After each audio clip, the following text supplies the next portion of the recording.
Now it's 93 people that died in the wildfires with hundreds still missing. This is just really sad how, like, basically the entire island was burned down. Hello, welcome to the programme. I'm Lucy Gray. We start in Hawaii, where the governor is warning that the death toll is likely to rise still further following the wildfires on the island of Maui. 93 people are now known to have died as the inferno burnt most of the historic town of Lahaina to the ground. So far, only a tiny fraction of the worst hit area has been searched for bodies.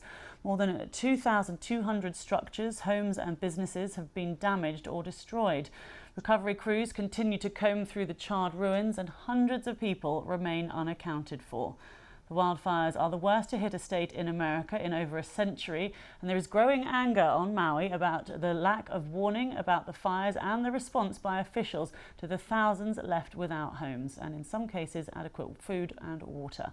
Sophie Long reports from the island. This is what remains of Lahaina.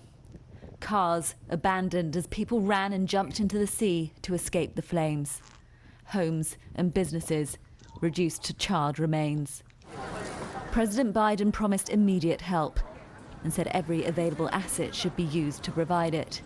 But days later, people here say it's not yet reaching those most in need. Just give the bag of ice away. And All we need to do is, cut a little bit of the police budget, cut a little bit of the military budget, and we can send all that money to the people of Maui and get them restarted. people like Felicia are desperately trying to get supplies into Lahaina themselves.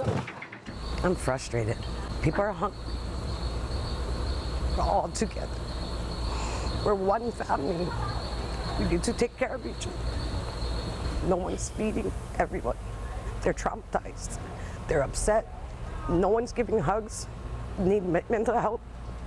What do you need from me? Do you hear people in the same bags since the fire on Thursday? Kids in the same diapers since Thursday? People without food. Like, they haven't drank since before the fire. What are we doing? Hundreds of thousands flock to Maui's stunning coastline every year, and thousands of jobs here are dependent on tourism. But the jarring contrast between those holidaying and those hurting is difficult to bear, with so many still unaccounted for. The same waters that our people just died in 3 days ago are the same waters the very next day these visitors, tourists were swimming in. And that says a lot about where their heart and mind is through all of this and where our heart and mind is. You don't see our people swimming, snorkeling, surfing. Nobody is having fun in tragedy and continuing their lives like nothing has happened. There is two Hawaiis right now. There is the Hawaii we're living in and the Hawaii they're living in. Yeah, why are people still going here to tour and stuff, knowing that these people just went through a disaster? Yeah, she is right. These people are so bubbled from reality, they just don't care. They're visiting in. As search and recovery teams continue their difficult task of sifting through the remains, people queue for hours to get back to what were their homes. Confusion is leading to frustration. 8:30 we went there, they said go to the other side. So we went to the other side and same thing, there's like a line and it's not even moving, so we came back here. So we got here at 9:30 and it's 12:30 right now and they're not telling us what to do. The cops are just going back and forth. But the authorities are asking for patience. We know we've got to go quick, but we got to do it right.